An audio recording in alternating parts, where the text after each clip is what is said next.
Hola, hola, bienvenidos a un nuevo episodio de Café con Lengua. El día de hoy estamos acá con Luis Miguel Fajardo, tatuador costarricense, especializado en microrrealismo.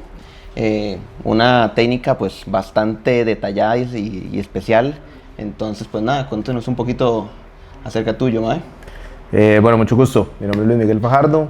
Llevo 8 años tatuando. Trabajo actualmente para Maxito Tatú en Santo Domingo. Y bueno, son bienvenidos cuando sea que quieran pasar. Buenísimo. Y pues nada, el día de hoy vamos a tener una experiencia un poco distinta. Vamos a estar haciendo todas las preguntas y todo el episodio mientras que Luis Miguel me va a estar tatuando. Entonces va a ser una experiencia de primera mano que van a tener todos para ver qué es tatuarse y cómo tatúa Luis Miguel. Entonces, vamos adelante. Bueno, como pueden ver, ya estamos por acá con Luis Miguel. Ya empezamos. Ahí les vamos a pasar también un poquito de parte del proceso, ¿verdad? De cómo llegamos hasta acá. Pero bueno, Luis Miguel, contanos, mae. ¿Por qué tatuar, mae? ¿Cómo llegaste ahí? ¿Qué fue lo que te llevó a expresarte a través del arte del tatuaje? Bueno, tatuar siempre fue algo que estuvo como en mi vida de cierta forma, pero nunca desde el tatuar, más desde el arte. En realidad siempre he sentido que he sido artista, tal vez al inicio me costaba mucho como casarme con la idea, sobre todo por cómo uno crece, porque a uno le dicen, no, usted se va a morir de hambre si se vuelve artista y ser artista no deja y aquí y allá. Creo que he aprendido a migrar ese concepto hoy en día, a entender que si uno hace cualquier cosa con pasión le va a ir bien. Eso creo que es lo que me ha sacado a mí adelante. Y sí, inicialmente, en realidad mi primer approach al arte fue la música. Toco guitarra desde que tengo como 11 años. Posterior a eso he dibujado toda mi vida. Desde que nací, mi mamá tiene historias de que yo dibujaba muy tuanis, yo no me acuerdo de muchas. Creo que el cuaderno del primer grado mío está guardado por ella, siempre me lo ha dicho. Qué bueno. Porque los dibujitos que hacía le parecían muy increíbles, entonces tiene ese primer cuaderno. ¿Qué Ese más? cuaderno tiene valor. Claro, hoy en día ese cuaderno vale oro. ¿Qué más? Ahí como a los 15, 16, sí incursioné en tocar en bares, tocaba guitarra y cantaba y hacía varas. Me casé con la vida profesional durante un tiempo y después de un ratito de estar como en ese punto en donde ya uno sigue su carrera, yo no podía. O sea, yo estaba bastante deprimido con mi vida en ese momento de ciertas formas y yo soy una persona de armas tomar y yo dije no, yo no soy capaz de pasar mi vida así. O sea, ese pensamiento me dio mucho miedo y me tiré, no sabía ni siquiera qué iba a hacer, me tiré a la calle, renuncié ese día en donde estaba trabajando. Y tal vez ahí, como para entenderte un poco, y perdón por frenarte, ¿qué estabas haciendo, mae? Digamos, ¿qué era tu profesión? Bueno, como usted sabe, usted entre mucha gente, y para los televidentes ahí, Isaac y yo vamos way back, nos conocemos hace un buen rato. Nos conocemos mucho tiempo. Sí. Entonces, Isaac formalmente yo lo conocí más en la U y estábamos estudiando ingeniería los dos. Y yo sacando el batch y entrando a la licenciatura, estaba breteando con McKinsey & Company. Entonces, ahí estuve 2 años, ellos me daban muchas facilidades, no voy a decir nada malo, ha sido uno de los mejores trabajos que he tenido, pero ese algo interno que le dice a uno que uno no debía estar ahí era demasiado fuerte. Entonces sí, decidí seguirlo, no tenía ni puta idea de qué iba a hacer, literalmente me tiré a la calle sin saber qué iba a suceder, pero sabía que si mandaba currículum a otro lado iba a terminar en el mismo lugar. Entonces lo que hice fue pensar qué me hace feliz. Y me acuerdo que cuando ya tiré el preaviso, esas primeras semanas lo que hice fue pensar mucho qué hacer y terminé llegando a comprarme cuadernos de dibujo, porque toda la vida me había gustado dibujar. Entonces yo dije, bueno, no sé cómo voy a monetizar esto, pero esto me hace feliz, entonces comencemos por acá. Volviste a las raíces. Exacto, yo dije, ¿no? Y algo que me haga feliz, eso era lo que yo quería, entonces vamos a hacerlo así. Y sí, pasados 2 meses, no puedo decir que fue inmediato, fue un muy buen rato. Pasados 2 meses, un día dibujaba mucho lo que me soñaba. Entonces un día hice como una mujer que era como abstracta y tenía como de cara una luna y era como nada lo que era, por ahí tengo ese cuaderno todavía guardado. Y un amigo me dijo, ¿qué es ese diseño? ¿Qué tuanis? No sé qué. Yo esa vara me la tatuaría. Entonces ahí comenzó la idea, como, ¿qué puta será? Que el tatú, que aquí, que allá. Y hablando con ese mismo mae, como una semana después, el mae me dijo, mae, ¿qué? ¿No se mandó nunca la tatuada? Lo que le dije. Y otra vez fue el mismo tema, como latente ahí. Y yo, mae, no, es que me da miedo, no sé qué. Después hago algún daño o algo. Y el mae me dijo, mae, si hace algún daño, dice, sale, güey, y ya, y murió la vara, todo bien. Al menos así saca una plata ahorita y Claro. logra seguir saliendo adelante, ¿me entiendes? Y lo intenta al final. Exacto, y saco la oportunidad, le doy mente a ver si se logra, a ver qué pasa. Y que la parte más complicada del inicio de empezar a tatuar es quién se quiere tatuar con la verdad. Esa vara fue una loquera, eso, bueno, yo no sé qué tan todo público sea el podcast, pero hay un tema ahí puntual, porque yo soy una persona muy espiritual hoy en día, que sucedió, que yo siento que dio paso a que todo fuera muy... Mae, fue como literalmente, o sea, fue como cuando la gente dice, esto es de Dios, mae, a mí todo me salió. O sea, todo, mae, todo. Yo no tuve que luchar nada y literalmente tenía clientela, tenía máquina, tenía tintas, tenía lugar donde tatuar, mae. Fue increíble, fue en cuestión de 7 días. Pero, obvio, como todo, para poder llegar hasta donde estamos hoy en día, hubo mucho trabajo. Okay. Y, mae, cuando empezaste a tatuar, ¿cómo fue eso, verdad? O sea, porque... demandarse, ¿verdad? Al final de cuentas estabas emprendiendo sin darte cuenta. Exacto. O sea, buscaste una forma de decir como, bueno, mae, a partir de mi arte, de lo que me hace feliz, voy a empezarlo a monetizar a través del tatuaje. ¿Y cómo fue eso? O sea, ¿dónde empezaste? ¿Qué fue todo ese proceso, verdad? Mae, yo comencé, bueno, como ya le dije, dibujando. Cuando hice mis primeros tattoos fue como después de apenas una semana de estar practicando. La verdad es que no puedo decir que tuve un inicio en el tatú así como lo más tradicional, no, es mentira. Yo tuve, digámoslo así, para resumir esa parte que es bastante larga, un encuentro espiritual muy grande conmigo mismo después de un suceso, y de ese suceso, 7 días después, a mí todos los días de alguna forma el tatú se me presentó, y todos los días fue como, acépteme, y todo en lo que yo iba aceptando, las cosas se me daban. Entonces, una vara muy loca que me pasó fue que le conté a mi tía. A mi tía yo la veo, o sea, cada muerte de obispo, pero la veo y nos adoramos. Y cuando la vi, le dije, tía, sí, es que me voy a... No, ella me dijo, mentira, ella me dijo, me contó tu mamá que te vas a poner a tatuar. Y yo le dije, sí, me dieron ganas, no sé qué, me interesó mucho la idea. Y sin yo mostrarle mucho interés, ella me dijo, en serio, yo te regalo la máquina. Wow. Y yo, ok. Y yo le dije, no, tía, tranquila. Yo era lo más pesado. Y yo le dije, no, tía, tranquila, no sé qué, yo veo por ponerla. No, insisto, yo te regalo la máquina. Y me la regaló. Mae, fue mi primera maquinita. Sí, gracias, tía, de verdad. Fue mi primera maquinita, mae, de Amazon, $200, puesta aquí ya toda la vara. Yo tengo esa maquinita aquí, mae. Qué lástima, yo creo que no la tengo aquí, pero esa es una maquinita que qué bueno haberse las podido mostrar. Pero sí, no, esa está en la casa de fijo. Mae, rindió y dio todo lo que tuvo que dar durante 3 meses, que fue la misma curva de aprendizaje que yo tuve para poder cambiar una máquina más profesional. Entonces, fue perfecto, literal. 10 meses. No, 3 meses duró esa máquina. Wow. Y en 3 meses yo comencé a sentir que la máquina ya no me daba como... O sea, ya la máquina no tenía el potencial para lo que yo podía hacer, digámoslo así. Entonces, ahí fue cuando decidí cambiar de máquina. Bastante rápido, en realidad. O sea, pero para 3 meses, o sea, ya ahí tenías que haber estado tatuando. Lo que pasa es que yo estaba obsesionado, bro. Lo que pasa es que yo estaba, o sea, yo no dormía, yo tatuaba a todas horas, todos los días, cuando sea que fuera regalado, pagado, como fuera, cualquier estilo, lo que, yo no dormía, o sea. Y parte, digamos, tal vez de esta obsesión, porque tal vez eso era lo que ya mi próxima pregunta, ¿verdad? Porque estabas emprendiendo en digamos que en un área donde está un poco, incluso para ese momento, porque eso fue hace cuánto ya. Eso vamos ahorita en septiembre de este año, el 21 de septiembre de este año, 8 años. 8 años. 8 años desde eso. O sea, igual hace 8 años. No, 7 porque vamos para el 2027.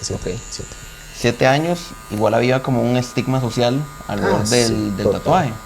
O sea, todavía sigue habiendo, ¿verdad? Hay mucha gente que todavía no lo acepta, claro, ¿verdad? Ya creo que se ha relajado un poco el tema de los tatuajes en el trabajo y todo, ¿verdad? Pero ya habiendo un estigma. Entonces, tal vez cómo sobrellevaste esa parte de, estoy emprendiendo, intentando monetizar mi arte en un área que hay un estigma social y que me va a costar. O sea, claro, es todo un tema. Yo diría, que bueno, lo primero que se necesita para uno afrontar ese aspecto es madurez emocional. sobre todo porque estás entrando en un ámbito en el cual, como usted mismo lo acaba de decir, no es muy respetado profesionalmente. Claro. Entonces eso es una parte muy importante, pero si no hay madurez emocional no hay nada desde el inicio. Entonces en cualquier lado, o sea, como profesional, trabajos tradicionales o como tatuador, si no sos profesional no vas a llegar a nada. Te vas a quedar sin clientela rápido, nadie te va a respetar, los tatuadores mismos van a saber que sos un bagazo probablemente, o sea, todo va de la mano, man. Entonces yo sí siento que la opinión de las personas es importante, pero es importante también hasta dónde dejamos que esa opinión entre. Y es ahí en donde uno tiene que ser fuerte. Ok, muy bueno. ¿Y hasta qué punto empezó a ser algo lucrativo? ¿Verdad? Porque también un poco complicado, ¿verdad? Todo un tema.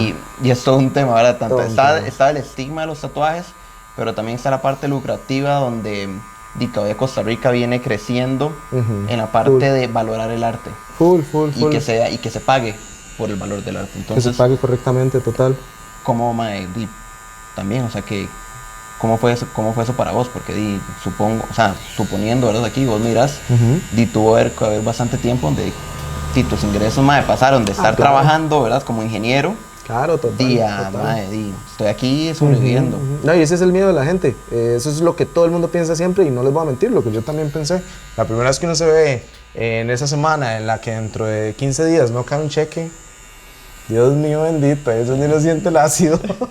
pero, madre, yo siento que yo confié mucho en mí. O sea, yo estaba muy decidido. Cuando yo tuve estos pensamientos depresivos en mi trabajo tradicional, yo de verdad vi o sentí algo que yo me imaginé que es lo que más miedo me ha dado en mi vida, más que cualquier otra cosa, más que me hiciera falta la comida, honestamente. Entonces, madre, yo me tiré muy al vacío por esto, porque yo sabía que del otro lado de esto lo único que había era otra vez ese miedo, otra vez ese algo que me dijo que yo tenía que estar de este lado. Entonces, mae, eso fue suficientemente grande para sacarme adelante de muchos de esos lugares.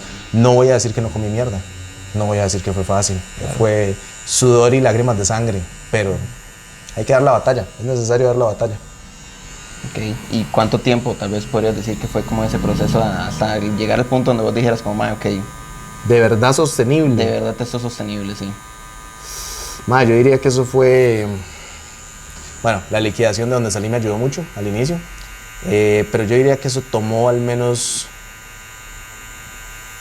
digamos, bien posicionado de verdad, que ya hubiera algo, frutos, digamos, de un arbolito, Dima, unos 2 años, yo creo, unos 2 años y resto de no pasarla mal tampoco, pero de fijo no poder decir, madre, sí, vamos a salir aquí, vamos a salir allá, vamos a hacer esto, o sea, era muy limitado todo.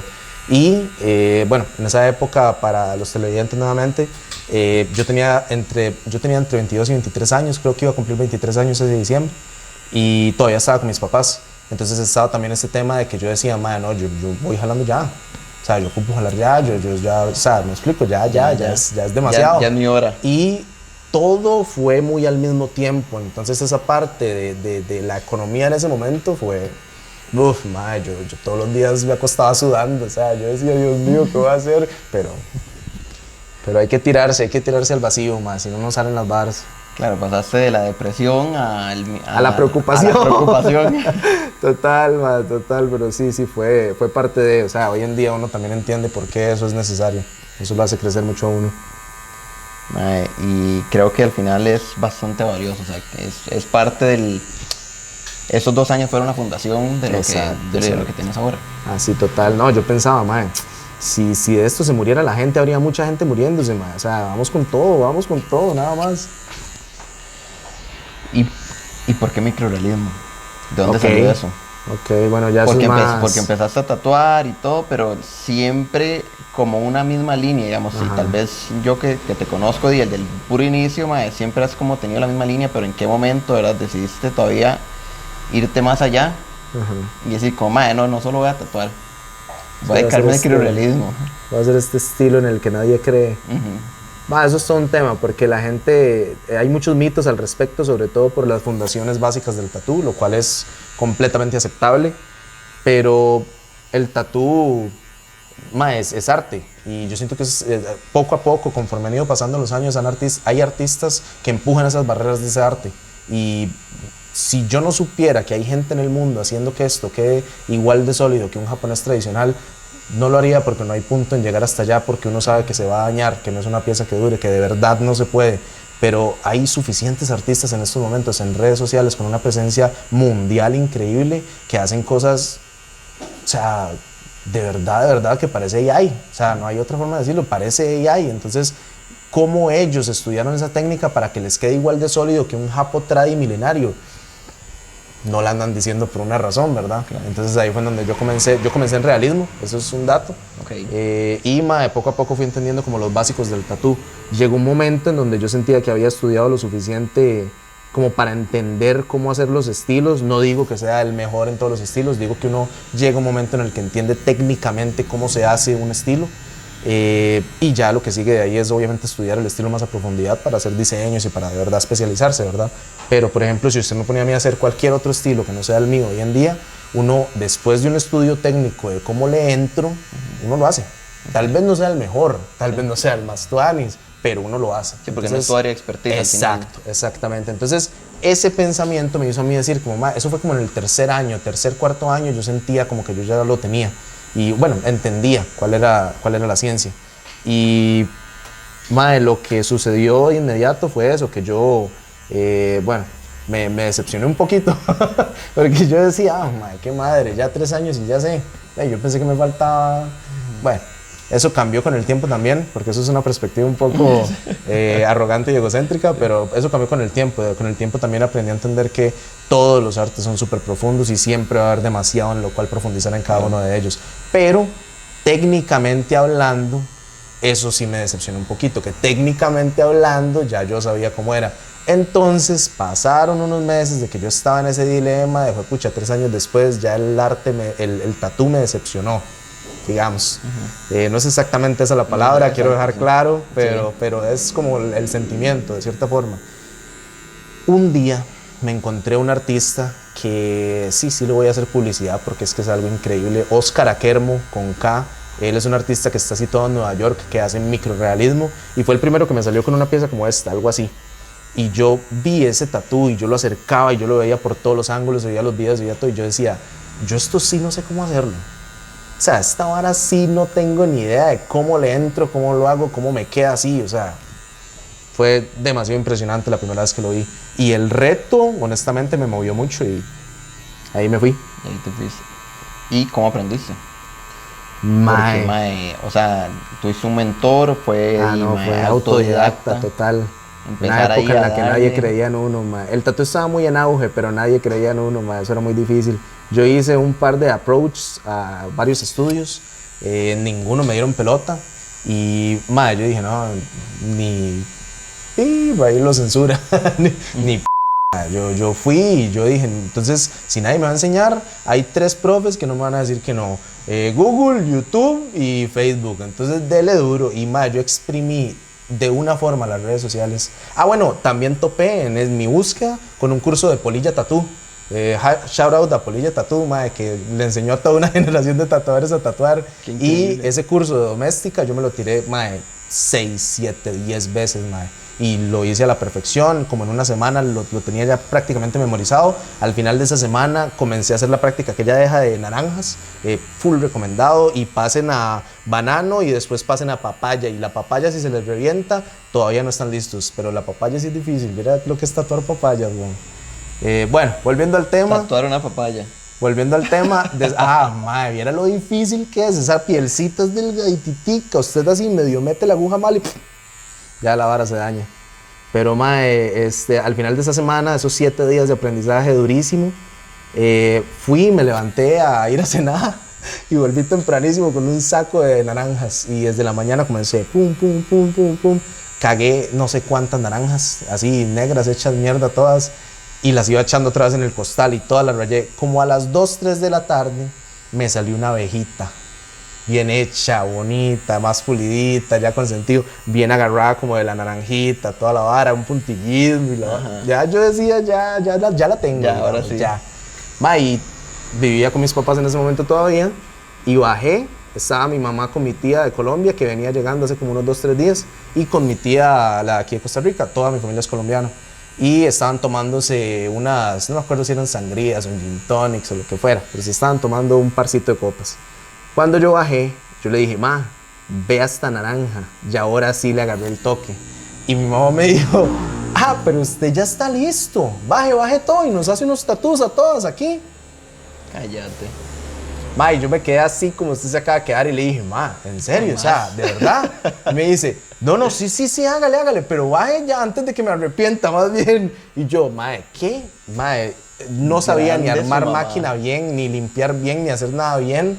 Y bueno, sabía limpiar bien porque shout out a Gis Fonseca Flores, ella me enseñó cómo se monta carrito, cómo se arma máquina, qué son las agujas, cuáles son los calibres, y lo que hice fue ponerle piel. Y yo en la cita le pregunté todo, ese era el trato, y yo le ponía piel para que ella aprendiera. Bien, Y madre, sí, yo llegué como una grabadora a preguntarle todo, así todo lo que estaba haciendo, y sabía hacer eso. Bajé, alisté todo, y el primer tatú se lo llevó mi tía, y el segundo tatú se lo llevó mi mamá. Y hasta, bueno, el de mi tía sí fue, el de mi tía hay que arreglarlo, tía, si está haciendo esto, tía, hay que meterle un amorcito a esa ballena. Siempre que la veo lo decimos, y siempre me dice, no, a mí me gusta, es su primer tatu de él, así, sí. Pero yo sí lo quiero pegar un amorcito. El de mi mamá, después del de mi tía, me dio un aprendizaje mínimo que me hizo hacerlo de una forma diferente, y el de mi mamá se ve muy lindo. Hasta el día de hoy se ve muy lindo, es un Saturno como plato, así como en el hombro salidito, y se ve muy bonito. Un día, bueno, ahora le paso la foto, yo creo que yo la tengo, sí, y ahí la pone. Mae, pero sí, increíble. O sea, grande su mamá y su tía. Al final de cuentas, mae, súper apoyo. ¿Qué? Mae, increíble, mae. Hasta el día de hoy yo no sé si era porque estaban ebrias ya o porque querían, pero ahí están los tatuos.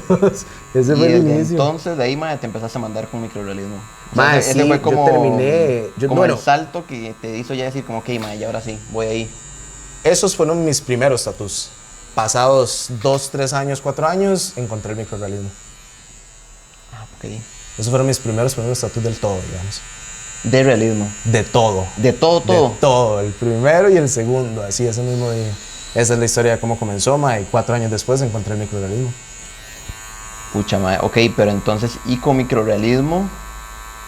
O sea, microrealismo realmente es hace 3 años que lo empezaste a hacer. Ajá, exactamente. Yo llevo 3, 4 años haciendo microrealismo con escuela general de otros 3, 4 años. Ok. ¿Y desde entonces qué has aprendido ahí, mae? Mae, todo lo que nadie hace, literal. Hay varios artistas que conozco, mae, que me han dicho que yo me dediqué a hacer lo más difícil que hay. Y quienes entiendan por qué, sé que están en la senda correcta de aprendizaje, mae, porque es todo un tema. O sea, la gente piensa que esto... Dice, uno hace un realismo cualquiera, entonces esto lo va a salir de una, y la ciencia no es que se vea bien, la ciencia no es la foto, la ciencia es cómo se va a ver en un año. Ahí es donde está la técnica del microrealismo. Eso no puedo decir que lo aprendí de ningún lado, lo aprendí prueba y error. Y mae, la vida y el entusiasmo por el tatú y el amor que le tengo a este arte han hecho que todo vaya saliendo. Y mae, ahorita nombraste como el tema de los estudios, ¿verdad? O sea, pues igual, como hemos dicho, mae, como te conozco desde el inicio, he visto, mae, pasaste a tatuar en la casa, pasaste a tatuar en estudio, después otra vez te fuiste a solitario, o sea, como contanos tal vez un poco cómo ha sido eso y qué has aprendido de cada parte, mae, al final de cuentas. Creo que ahorita, shout out a Maxito Tatú, hoy estamos aquí en el estudio de él en Santo Domingo de Heredia, está increíble y sé que eso es una nueva etapa tuya. Entonces, mae, contanos cómo ha sido todo ese proceso desde tatuar en la casa de tus papás a llegar hasta acá. Básicamente, sí, mae, tatuar en la casa de mis papás, qué loco suena todavía. Mae, yo, bueno, ha sido un proceso loco, ha sido un camino muy loco, no puedo decir que no. Ha sido una loquera, la verdad, por todos lados que lo pienso siempre. Los estudios son un tema complicado, quiero... nuevamente volver a hacer shout out a Maxito porque Max es una persona increíble, Max es una persona muy humilde, muy real, no es un personaje, lo juro, es de las personas más amigables y más buenas notas que he conocido en mi vida, y por eso probablemente yo aquí me pensiono, o sea, eso sépalo, pero lastimosamente no todos los estudios tienen la misma historia. Hay estudios aquí en Costa Rica que y tal vez son administrados por personas que no son verdaderamente administradores y que no tienen la vocación para llevar un equipo correctamente. Eso hace que la gente rote mucho, que no haya un ambiente laboral tuanis, y no hablo de ninguno en específico, este mismo caso pasan muchísimos. Okay. Yo por dicha no tuve que lidiar tanto con muchos estudios, yo en realidad tuve únicamente un paso por Tatú, No tengo ninguna queja del equipo, no tengo ninguna queja del lugar. Hay, bueno, todo un tema ahí de diferencias con la persona encargada de ese estudio, pero de ahí no salimos de la mejor forma solo por él. De resto, ese estudio y esa etapa la llevo en el corazón. Eso fue algo muy tuanis. Y desde ahí, si mal no recuerdo, casi que tuviste que hacer como un reseteo, ¿verdad? Un reinicio de tu carrera, no de la carrera en sí, pero podríamos hablar de tu carrera porque creo que ahí hiciste un cambio de las redes. Sí, bueno, eso tiene que ver con... como que reinventarse nuevamente. Totalmente, porque eso tuvo que ver con la persona que administraba ese lugar, que lastimosamente es una persona que se deja dominar mucho por las emociones y que es muy impulsiva. Y a raíz de eso y de varias diferencias que tuvimos llegando al periodo final,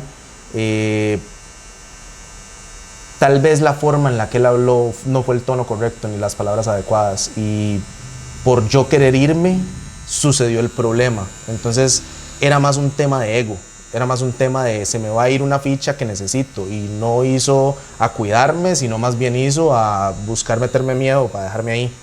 Entonces, mae, es todo un ride porque, mae, tal vez si el mae se hubiera relajado, ahí estaría, pero no es una persona con la cual eso se logre, mae. No soy yo la única anécdota, muchas de las personas también del mismo equipo que tuvimos en ese momento salieron de la misma forma, lastimosamente. Tanto artistas internacionales que hoy en día no están aquí en Costa Rica por razones de esas, como artistas locales. No soy yo la única víctima de eso, creo que si esto lo ve la industria todos van a saber de qué me estoy hablando. Pero sí, mae, fue así, lastimosamente fue algo que no fue una de las mejores etapas, pero que, como le decía ahorita, fue parte del proceso, así que confío en que fue necesario. Hoy en día, reitero, en el corazón, mae, porque fue una etapa que me enseñó muchísimo. Y lastimosamente no al jefe, pero de resto, mucho amor. Mae, ¿y qué dirías que fue como el aprendizaje más grande que tuviste tal vez de esta etapa, verdad? Que es donde tuviste como... Mae, uno de los aprendizajes más grandes que tuve de esto fue que si usted es vendedor, usted cuida su cartera de clientes, y usted de eso no lo da a nadie. Eso es una de las cosas que más aprendí de todo eso. Y al final de cuentas creo que también va por el lado de también los clientes que vos jalas, ¿verdad? O sea, al final de cuentas si vos cuidas a tu gente. Total. Y si cuidas a tu gente, no importa dónde vaya, o sea, si está en un estudio, si está solo, ahí van a ir con vos. Que fue justamente el tema de las redes, man. Cuando pasó todo ese despelote por diferencias con él, vamos a dejar toda esa historia, que es una novela un poco larga, para otro podcast y todo. Otro podcast. Que yo perdí mis redes sociales a causa de esa persona.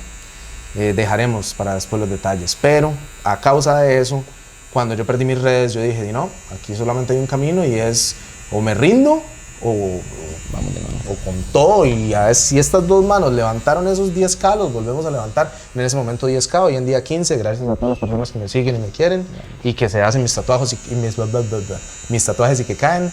Y sí, y sigan agendando, hagamos más arte de fijo. Bueno, pero sí, mae, esa fue la historia con esas redes, por eso las perdí y por eso tocó volver. Nada que hacer. Genial. Y mae, y si dijéramos ahorita que vas a empezar de cero, ajá, de nuevo, igual, mismo conocimiento, mismo todo, ¿qué harías diferente, mae? No, diferente yo creo que nada. Diferente, más que diferente, agregaría cosas que habría podido hacer para aprovechar el tiempo, para aprovechar más las oportunidades, más las varas.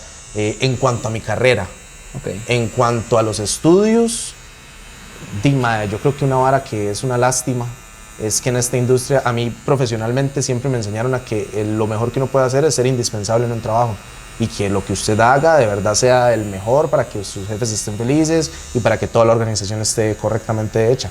Eso en la industria del tatú me ha probado ya 2 veces que no es lo mejor.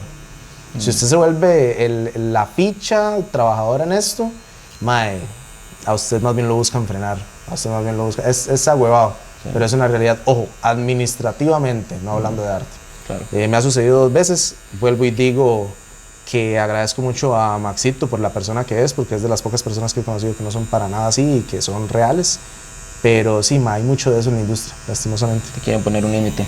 Sí, te quieren como frenar si sos bueno porque les dejas plata, y si no les dejas plata, o más bien lo único que haces es mucho arte, sos muy muy bueno, te tiran la mala, te frenan. Esa negatividad la hay mucho en muchos estudios y en muchas personas. Mae, y, o sea, creo que... Y pasa al final en muchos trabajos, ¿verdad? Ah, o sea, sí, al final de total, cuentas esto le va a pasar eso es a algo muchas de- personas y siempre hay... Siempre hay ese alguien. Siempre hay ese alguien. Exacto. total, eso Siempre hay eso ese es alguien total, que eso te es va a así tal intentar cual. mae, decir como que no hiela suave. No se me salga de control. Sí, sí, sí, así es. Y al final no depende de uno. O sea, no es uno al final de cuentas, no es cada persona. Si uno tiene esa hambre de crecer, creo que al final de cuentas uno tiene que seguir esa hambre Bien, exactamente. y no dejar que esas personas se frenen, porque al final de cuentas no es un tema tuyo, es de la persona. Es qué tanto puede esa persona manejarte a vos desde el crecimiento que él tiene en ese momento. Exacto, y ahí hablamos de nuevo de lo mismo, madurez emocional. Si uno es maduro emocionalmente, uno entiende que las pruebas están por una razón. Justo hablaba con el aprendiz de este estudio, con Dani, que aquí lo estoy viendo, Dani, que la mayoría de las cosas que pasan en la vida primero pasan por la reacción que les damos de manera inmediata. Y esa reacción la mayoría de las veces condiciona todo lo que sucede después. Entonces, materializar para quienes siguen la materialización es tan sencillo como eso, como solo no pensar mal de que hoy salí y me caí. Tal vez esa caída me salvó de que me cortara la jupa algo que iba pasando. Mae, y tal vez como para ir también cerrando, ¿verdad? Pero cambiando un poco la perspectiva, ¿qué le dirías a una persona, mae, que quiere rayarse, que quiere tatuarse y que todavía le tiene miedo? O mae, no sé, no sabe.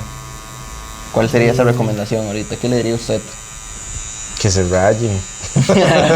Que lo haga. Que se raye, que esa vara esa cachete, man, rayes y bon. No. El tema del dolor yo creo que es muy variable. Hay umbrales y umbrales de dolor, entonces no sabría cómo decirte, ma, ¿te va a doler o no te va a doler? Mentira. Segundo está el tema de los lugares, tal vez un lugar bueno en donde pueden comenzarse en los brazos para que se cercioren de que no les va a doler demasiado. Eso sí, si lo hacen acá, mae, no, ahí no puedo ayudarle con nada, o sea, ahí le va a doler, de fijo. Pero si lo hace en la parte externa, si lo hace en los brazos preferiblemente, es una muy buena primera experiencia. Les recomiendo que no se hagan letras largas, digamos, en un lugar principal dentro del brazo. Por ejemplo, el hombro es una cara frontal, el bíceps es una cara frontal, esta parte del antebrazo es una cara frontal, a tener los brazos relajados. Esos lugares con unas letras en medio es dañar un canvas en el que entraba algo muy grande. Entonces sí, eso es algo bueno. Y investiguen a sus artistas. Hay muchas chorchas por ahí, investiguen a sus artistas. Muy importante, mae. Y pues bueno, mae, como mensaje final para este podcast, ¿qué tienes para hoy? ¿Qué tengo Una historia, para hoy? un mensaje. Ok. Un mensaje estaría bonito. Un mensaje dirigido a todo el mundo.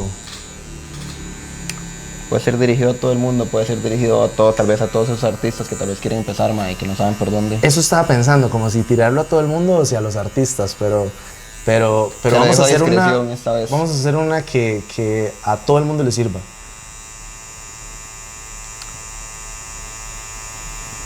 Está dura. Lo puse a pensar. Está dura. Ahí le puede poner el audio de pausa.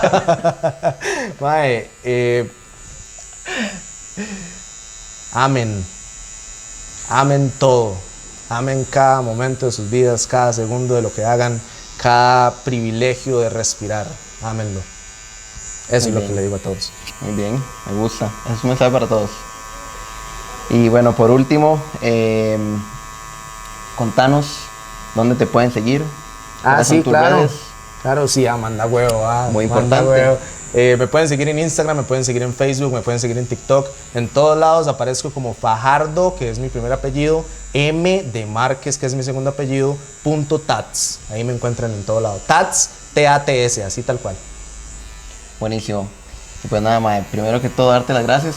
No, claro, a Darte vos. las gracias por este espacio. A vos, mae. Aquí continuaremos con el tatuaje. Todavía nos queda Un rato. un rato.